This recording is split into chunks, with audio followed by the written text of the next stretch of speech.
Muy buenas noches, disculpen que tuvimos una falla técnica, estamos comenzando de nuevo esta transmisión en vivo.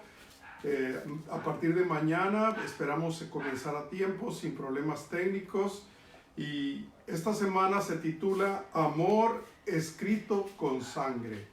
Es una serie de temas que sin duda una vez que escuches vas a aprender más del amor de Dios y vas a entender el significado de esta Semana Santa. Así es que vamos a comenzar con una oración. Escriban sus peticiones, escriban sus comentarios, denle like a la publicación, denle un me gusta, un me encanta, lo que ustedes quieran, para que otros de sus contactos puedan tener contacto con esto. Vamos a hacer una red de salvación, una red de vida eterna, una red de encuentro con nuestro Señor Jesucristo. Vamos a orar y vamos a pedir al Señor que nos bendiga durante esta semana. Amado Padre Celestial, estamos comenzando una nueva serie. Queremos, Señor, escribir nuevas historias y que tu sangre preciosa sea derramada en muchas personas al ser aceptada en sus corazones. Queremos suplicar que tú bendigas tu palabra en el nombre de Jesús. Amén. Esta noche la conferencia se titula Amor escrito con sangre. Y vamos a buscar en nuestras Biblias Apocalipsis capítulo 13, versículo número 8. Apocalipsis capítulo 13, versículo número 8. La adoraron todos los habitantes de la tierra, cuyos nombres no estaban escritos desde el principio del mundo en el libro de la vida del Cordero que fue inmolado. Aquí aparecen dos personajes, el Cordero que fue inmolado y el dragón, que se oponen mutuamente en un gran conflicto de los siglos. El tema de Apocalipsis es el fin de el gran conflicto entre el bien y el mal. Es difícil no mirar los noticieros y darnos cuenta de que estamos en una crisis mundial. Esta crisis de la pandemia sin duda va a ocasionar otras crisis económicas, educativas, familiares, espirituales, de muchas índoles. Y nosotros nos preguntamos por qué lidia con eso. ¿Por qué el mundo tiene que enfrentar estas crisis? El futuro, mis queridos amigos y hermanos, nos reserva momentos dramáticos. El tema de Apocalipsis, capítulo número 13, es el fin del gran conflicto entre Cristo y Satanás, entre el bien y el mal. Y estamos nosotros viviéndolo en este planeta, este gran conflicto. Satanás acusando a Dios de que Él es el causante de la pandemia, porque muchas personas cuestionan a Dios cuando, como dijimos hace unas semanas, un enemigo ha hecho esto. De un lado está la bestia, el monstruo simbólico con 7 cabezas y 10 cuernos. Por medio de ella, el dragón, Satanás, busca la adoración. Y nosotros nos encontramos del otro lado, donde el Cordero, Jesucristo, el personaje central de Apocalipsis, ya que en Apocalipsis 21 veces se refiere al Cordero. Y una vez en este mismo capítulo 13 se refiere a un falso cordero que tiene apariencia de cordero. Así es que nosotros debiéramos buscar en los líderes geopolíticos quién ocupa ese lugar, quién aparenta ser un cordero, habla como si fuera Jesucristo. Y nosotros tenemos que lograr que en el libro de Dios se puede escribir con su sangre nuestro nombre, porque la lectura que hemos escuchado hace un momento dice que los que le vencieron están escritos en el libro que en el libro del Cordero que fue inmolado antes de la fundación de este mundo. Y quisiera invitarles a buscar también, no sé si ya lo leímos, Apocalipsis capítulo 5, versículo número 12. Allí en Apocalipsis capítulo 5, versículo número 12, nos dice que nosotros debiéramos responder a Dios adorando al Cordero, al verdadero Cordero que es Jesucristo. El Cordero que fue inmolado de tomar el poder, las riquezas, la sabiduría, la fortaleza, la honra, la gloria y la alabanza. Cuando Juan preguntó quién era digno de abrir el libro y romper los sellos de la historia para desenlazar el drama mundial, vio al león de la tribu de Judá. Cuando se acercó un poco más, lo que vio fue a un cordero inmolado. Sin embargo, nosotros debemos descifrar ese simbolismo. En San Juan, capítulo número 1 y versículo 39, busquen en sus Biblias, por favor. San Juan, capítulo 1, versículo 29, Evangelio según San Juan, capítulo 1 y versículo 29, nos dice lo siguiente. El siguiente día vio Juan a Jesús que venía a él y dijo: He aquí el Cordero de Dios, que quita el pecado del mundo. Así es que el Cordero de Dios, el Cordero que fue inmolado desde antes de la fundación del mundo, es Jesús. Y al decir que fue inmolado antes de la fundación del mundo, es porque Dios previó que Él tendría una solución para el problema del pecado y del mal que tomó posesión de este planeta. El Cordero y el dragón entonces son los dos protagonistas del gran conflicto que se ha extendido por milenios y que tuvo su origen en el templo o santuario donde Dios habitaba. Vamos a descubrir esta noche cómo ocurrió esto.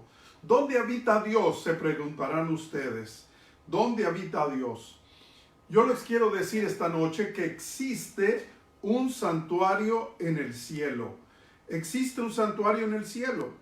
Hay decenas de textos que afirman que existe un templo o un santuario en el cielo, que es la morada de Dios. Moisés escribió en Deuteronomio capítulo 26, versículo número 15. Mirad desde tu morada santa, desde el cielo, y bendice a tu pueblo Israel y a la tierra que nos has dado, como juraste a nuestros padres, tierra que fluye leche y miel. Desde tu morada santa, desde el cielo. Además, David afirmó también en Salmo capítulo 11 y versículo 4 lo siguiente. Jehová está en su santo templo, Jehová tiene el cielo su trono.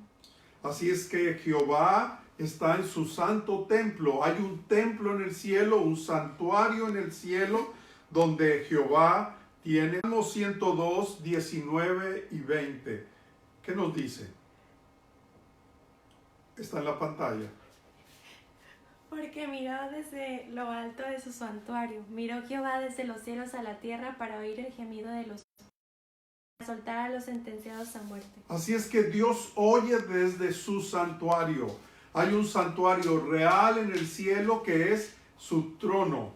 Allí en su trono Dios escucha a los pecadores. El salmista nos dice claramente esto. Ahora, en la Biblia, la palabra santuario, templo, tabernáculo representan la morada de Dios, y ya sea en el cielo o en la tierra. Estas pueden señalar al santuario construido por Moisés, al templo construido por Salomón en Jerusalén, y otras veces señala que existe en el cielo un santuario, del cual el terrenal solamente es una figura, una copia. Hay algunas actividades que se realizan en el santuario que está en los cielos. ¿Qué actividades tienen lugar en el templo o santuario del cielo? La Biblia menciona algunas de sus actividades, y estas pueden estar divididas en dos fases: antes y después del surgimiento del mal y del pecado. El templo o santuario, que es la propia morada de Dios, que es el cielo, es donde Dios habita. En Apocalipsis capítulo 11 y versículo número 9 nos dice: El templo o santuario celestial es la propia morada de Dios, el lugar en el que Él habita. En Hebreos descubrimos que el verdadero santuario y tabernáculo fue construido en el cielo por Dios y no por el hombre. Eso nos dice Pablo en Hebreos capítulo 8, versículos 1 y 2. Ahora bien, el punto principal de lo que venimos diciendo es que tenemos tal sumo sacerdote, el cual se sentó a la diestra del trono de la majestad en los cielos, ministro del santuario y de aquel verdadero tabernáculo que levantó el Señor y no el hombre. Así es que Dios levantó su santuario, su verdadero santuario en el cielo. El antiguo santuario en Israel era solamente una figura, un símbolo de lo que se hace en el cielo. Y el propio tabernáculo que Moisés erigió fue hecho siguiendo un modelo muy especial. Veamos Hebreos capítulo 8 y versículo número 5. Los cuales sirven a lo que es figura y sombra de las cosas celestiales, como se lo advirtió a Moisés cuando iba a erigir el tabernáculo, diciéndole: Mira, haz todas las cosas conforme el modelo que se te ha mostrado en el monte. El modelo que se te ha mostrado en el monte. Así es que el templo o santuario celestial es también un lugar de adoración, Tiene una función litúrgica. El Salmo 151 nos dice: Alabad a Dios en su santuario, alabadlo en la magnificencia de su firmamento. Y también el Salmo 134, 1 y 2 invita: Mirad, bendecid a Jehová, vosotros todos los siervos de Jehová, los que en la casa de Jehová estáis por las noches. Alzad vuestras manos al santuario y bendecid a Jehová. Pero ¿qué acontecimiento en el santuario celestial afectó o alteró el orden del universo? El surgimiento del mal surgió en el cielo, en el santuario de Dios, en la morada de Dios. El profeta Ezequiel, en Ezequiel capítulo 28, versículos 14 y 15, nos dice: Tú, querubín grande protector, yo te puse el santo monte de Dios. Allí estuviste y en medio de las piedras de fuego te paseabas. Perfecto eras en todos tus caminos desde el día en que fuiste creado hasta que se halló en ti maldad. En su libro, el profeta Ezequiel usa la figura del rey de Tiro, una importante ciudad comercial en el mundo antiguo, y la compara con el reino de Satanás. El rey de Tiro entonces funciona como un tipo de Satanás, como un símbolo de Satanás. El profeta escribió en los versículos que acabamos de leer que era un querubín protector, como los ángeles que estaban en el santuario terrenal sobre el arca del pacto. Satanás estaba tan cerca de Dios, era un ángel glorioso, hermoso, lleno de magnificencia y de inteligencia. Pero dice la Escritura que allí estuvo, se paseaba en medio de las piedras de fuego, cerca de la gloria de Dios. Fue creado perfecto, pero el ángel, que era Lucifer, Luzbel, se convirtió en Satanás, el diablo, el adversario, porque se envaneció de su hermosura. La expresión que acabamos de leer también de querubín cubridor se puede decir protector, se puede leer también en el original como querubín cubridor. Es un ángel dedicado al servicio de Dios. Se corrompió su corazón. También la palabra de Dios le llama ungido. Esa palabra solamente se usa en la Biblia para alguien que tiene una misión muy especial. En este caso se usa para señalar a Jesucristo como el ungido de Dios. También se le llamaría Mesías o príncipe o Cristo. Pero Satanás corrompió su corazón y deshizo el pacto que tenía Dios con él. Ahora, Jesús, el ungido, vino para destruir al mal que había iniciado otro ungido, alguien que tenía la cercanía con él muy próxima. Dios condescendió con los ángeles, por eso el Antiguo Testamento llama a Jesucristo Miguel, el arcángel. Pero ahora nosotros le conocemos como Jesucristo hombre, porque Jesús en sus actos de condescendencia, al ser igual a Dios, se igualó a los ángeles y se igualó al ser humano para poder salvar. No pudo en su acto de condescendencia como ángel salvar a los ángeles que se desviaron, porque ellos llegaron a un punto de no retorno, un punto de rebelión, un punto que ya no podían ser perdonados. Pero la Escritura llama a Jesús en Primera de Juan capítulo 3 versículo 8. Escuchemos la lectura. El que practica el pecado es del diablo, porque el diablo peca desde el principio. Para esto apareció el Hijo de Dios, para deshacer las obras del diablo. Así es que Satanás es mentiroso, peca desde el principio. Así es que nosotros no debiéramos seguir esas prácticas de pecado, porque estamos siguiendo al príncipe de la potestad del aire, a Satanás, al que gobierna este mundo. Pero nosotros tenemos una buena noticia, y la buena noticia es que Jesucristo reina. Jesucristo ha destronado a Satanás y nosotros podemos agradecer al Señor. El profeta también dice que el hijo de pecado, el hijo de la perdición, pecó en el santo monte de Dios. Una expresión para representar el gobierno de Dios, o sea, el santuario celestial. Hay una cita que quisiera que leyéramos juntos. Se encuentra en el Deseado de todas las gentes, página 706. Deseado de todas las gentes, página 706. Lucifer había sido el querubín cubridor. Había estado en la luz de la presencia de Dios.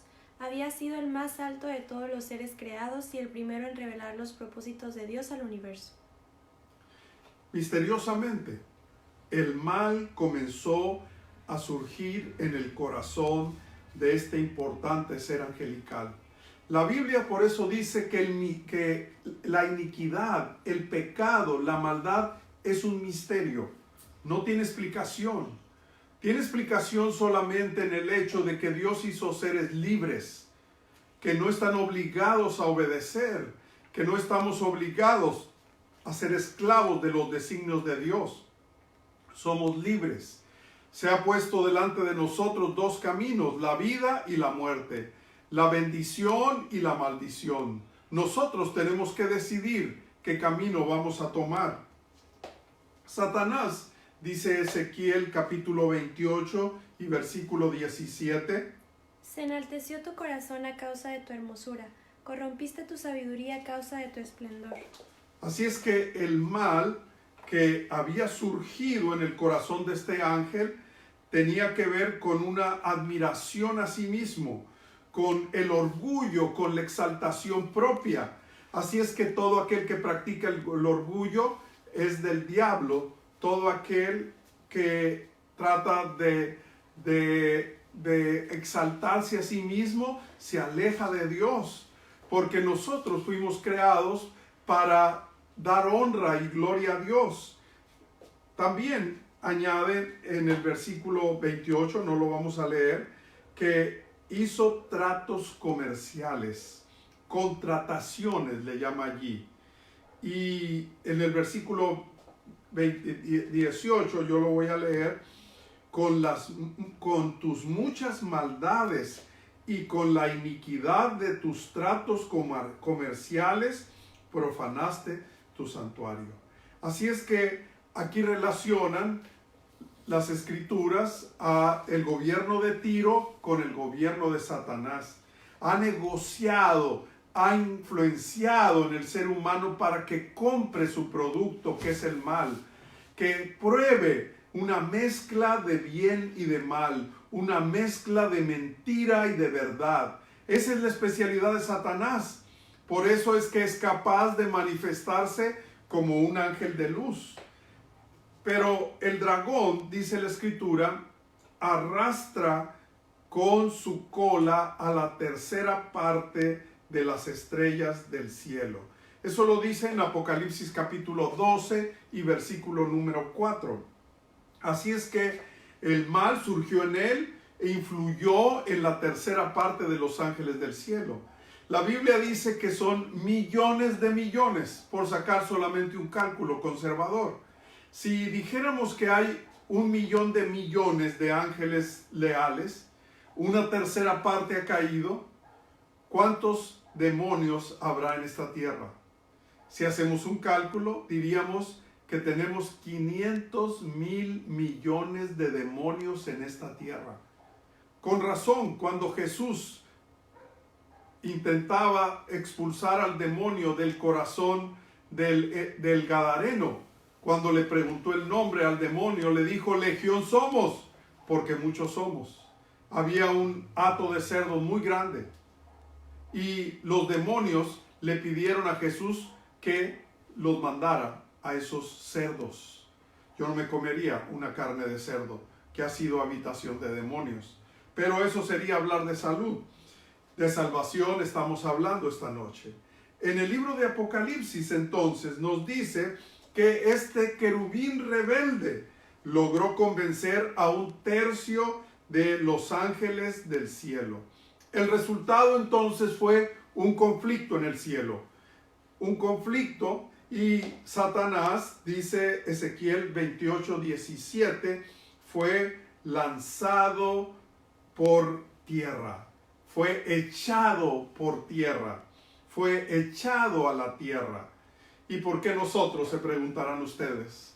Nosotros se nos ha dado el privilegio de luchar en favor de Dios, en dar a conocer su carácter a través de nuestros actos.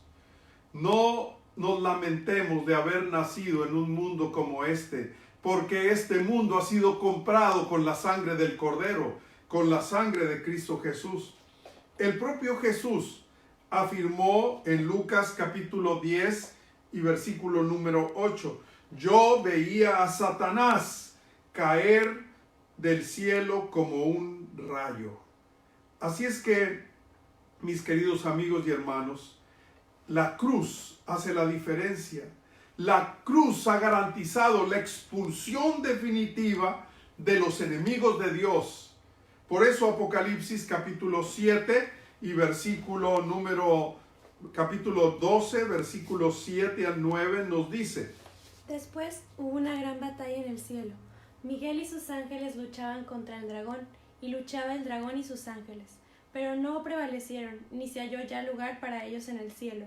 Y fue lanzado fuera el gran dragón, la serpiente antigua, que se llama Diablo y Satanás, el cual engaña al mundo entero. Fue arrojado a la tierra, y sus ángeles fueron arrojados con él. Así es. Esta cita, que se encuentra en el Evangelismo, página 165, dice: La expulsión de Satanás fue el primer paso dado por Dios para combatir el mal.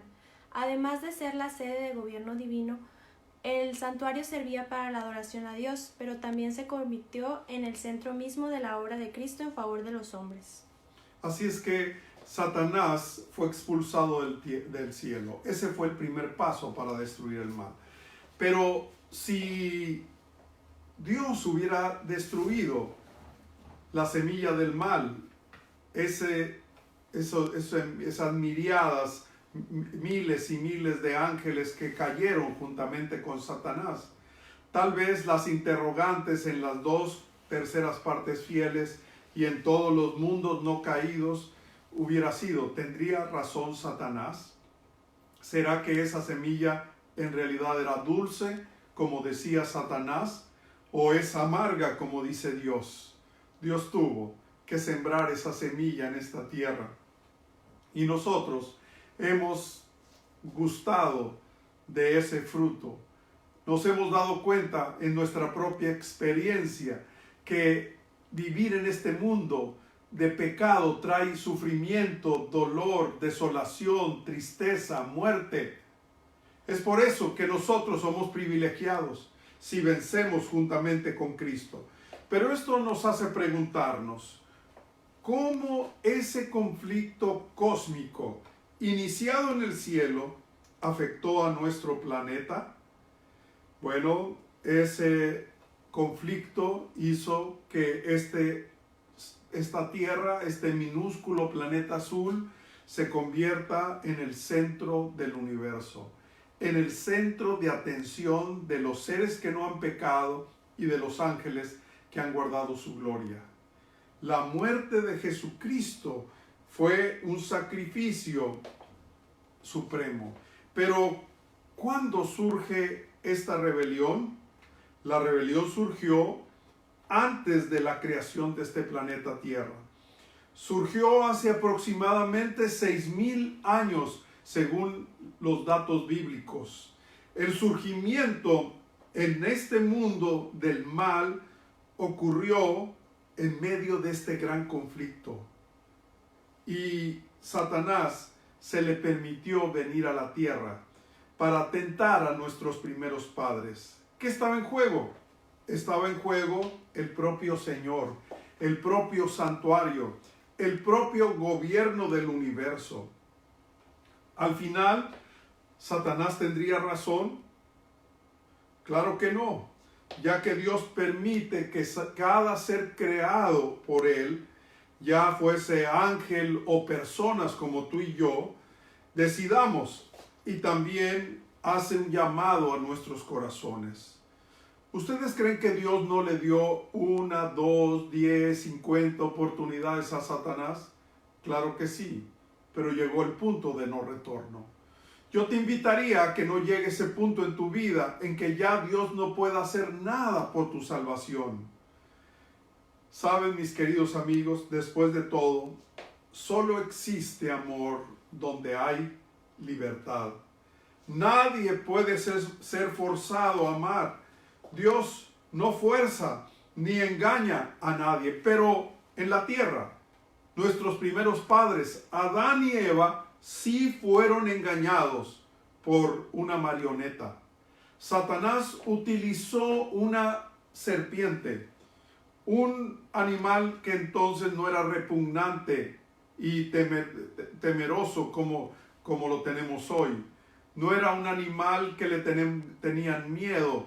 Probablemente se desplazaba con alas, porque después de la entrada del pecado, Dios maldijo a la serpiente y le dijo que se arrastraría y comería polvo. Adán y Eva eligieron creer en un animal que fue usado como un medium, como se usa Satanás a los mediums espiritistas para decir que los muertos pueden comunicarse con los vivos. En Génesis capítulo 3 y versículo número 1 al 6 encontramos esa historia. Dieron entonces lugar a la desconfianza y se rebelaron contra su Creador. A pesar de que Él les había dado la vida y les había dado tanto amor y tanto cariño, ellos se rebelaron. Nosotros hemos recibido el pecado y la muerte como una herencia de nuestros padres. Porque al rebelarse contra Dios, que era la vida, el ser humano se volvió mortal. La Biblia dice en mismo el libro de Ezequiel que el alma que pecare, esa morirá. Ellos decidieron tomar sus propias decisiones. Decidieron actuar independientemente de Dios. Imagínense ustedes que tenemos un teléfono como el que está ahora funcionando y dejamos que corra su carga y lo desconectamos de su fuente de poder. ¿Ustedes creen que podremos transmitir toda la noche? Claro que no. Al acabarse la carga del teléfono y no ponerlo a recargar, ese teléfono morirá. Así también, nosotros, al estar desconectados de Dios, puede ser que tengamos nombre de que vivimos cuando en realidad estamos muertos. Dice la palabra de Dios en Romanos capítulo 5,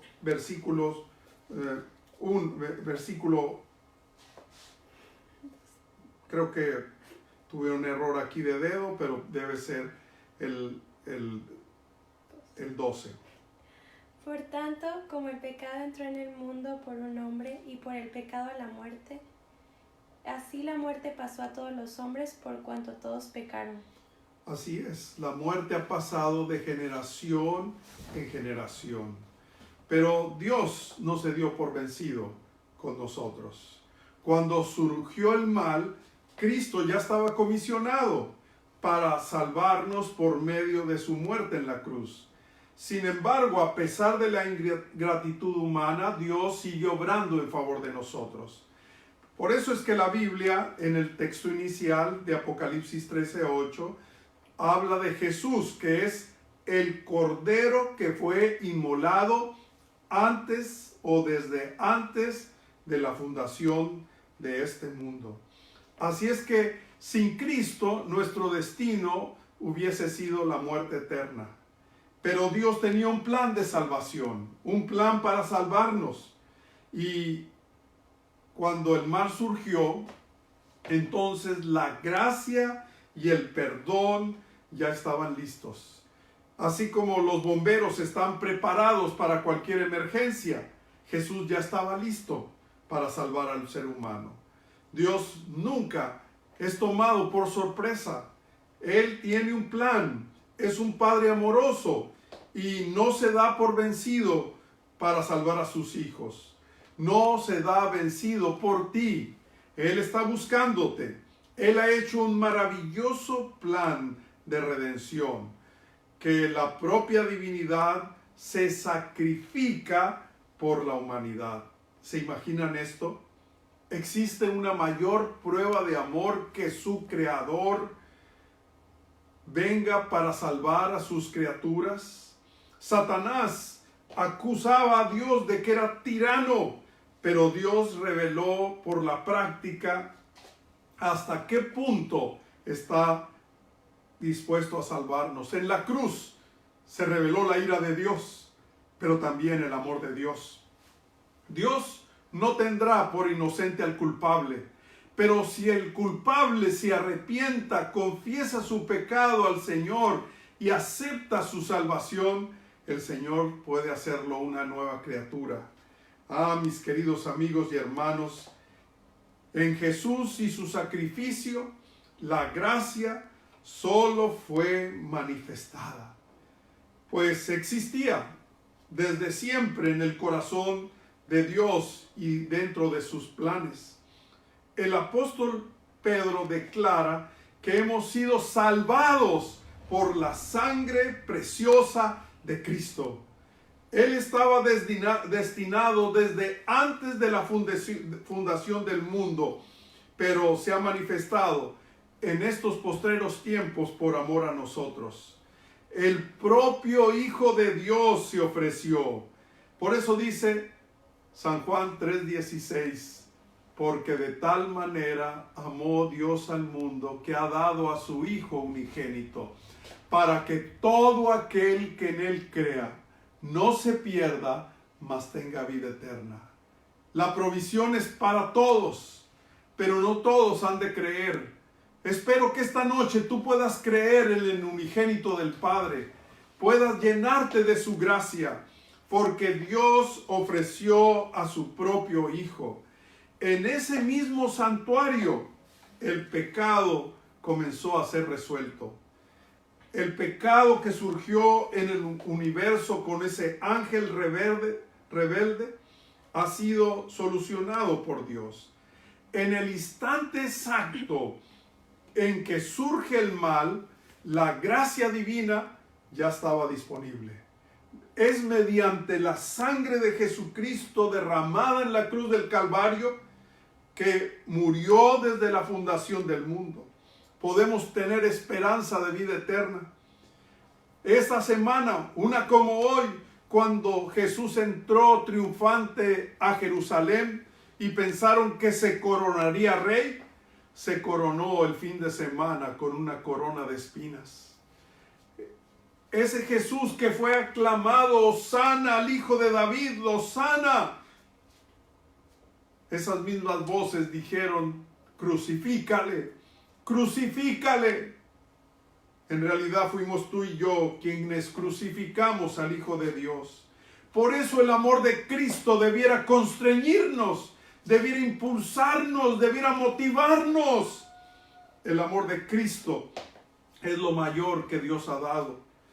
No podemos ser indiferentes a ese gran amor, porque Dios muestra su amor para con nosotros en que siendo aún pecadores, Cristo murió por nosotros. ¿Cuál será tu respuesta? ¿Cuál será tu decisión esta noche? ¿Aceptarás hoy la invitación de Jesús? No seas rebelde. Abre tu corazón a Cristo para que viva en ti y te dé su perdón, su confianza y su paz. ¿Quieres tú llenarte de la gracia del Señor Jesucristo? ¿Por qué no escribes allí en tu teléfono: acepto hoy la invitación de Jesús? ¿Quieres aceptar esa invitación? Él está a la puerta llamando de tu corazón. Está pidiéndole que le dejes entrar esta noche. ¿Por qué no escribes allí: acepto hoy la invitación de Jesús? Dile al mundo que tú quieres pertenecer a Cristo Jesús, no por el miedo, la pandemia y morir en estos días, sino a la verdadera pandemia, a la del pecado que trae su paga, que es la muerte. Pero el Señor tiene el antídoto para quitar ese virus que infecta al ser humano. Ese antídoto, esa vacuna es la sangre de nuestro Señor Jesucristo. ¿Quieres recibir la sangre de Jesús esta noche? Ah, mis queridos amigos y hermanos, es el Señor quien te llama. Es el Señor quien te ha estado buscando. Es el Señor quien hoy te ha abierto la cortina para que veas el gran conflicto. Ese conflicto que inició en el cielo y sigue debatiéndose en el corazón del hombre. Hoy acepto la invitación de Jesús. Hoy acepto la invitación de Jesús. ¿Quieres esta noche orar conmigo? ¿Cuántos quisieran orar conmigo? Pongan amén allí. ¿Quieren hacerlo? ¿Quieren que los lleve al trono de la gracia a través de esta oración? Vamos a orar. Vamos a ponerles en las manos del Señor. Padre Santo, gracias por tu misericordia, por tu amor, por tu gracia, por el sacrificio del Cordero inmolado desde antes de la fundación del mundo. Gracias porque en Él encontramos salvación y vida eterna. Y esta noche obtenemos una victoria, tomamos una decisión, la decisión de aceptar su sangre, su vida por la nuestra. Él recibe hoy nuestra vida de pecado que nos llevaría a la muerte y nos da la vida eterna que le pertenece a Jesús. Gracias por esa maravillosa transacción, la verdadera transacción que da vida eterna. Gracias por la paz que estamos experimentando esta noche. Gracias por tus bendiciones. Muchas gracias. Les esperamos mañana en punto de las 7. Esperamos no tener problemas técnicos. Hoy se nos quebró una lámpara antes de la proyección. Hubo problemas al inicio, pero esperamos que puedas compartir este video. Compártelo. Comparte vida eterna que solamente a Cristo le corresponde y que nos la ha regalado gratuitamente. Dios te bendiga. Amén.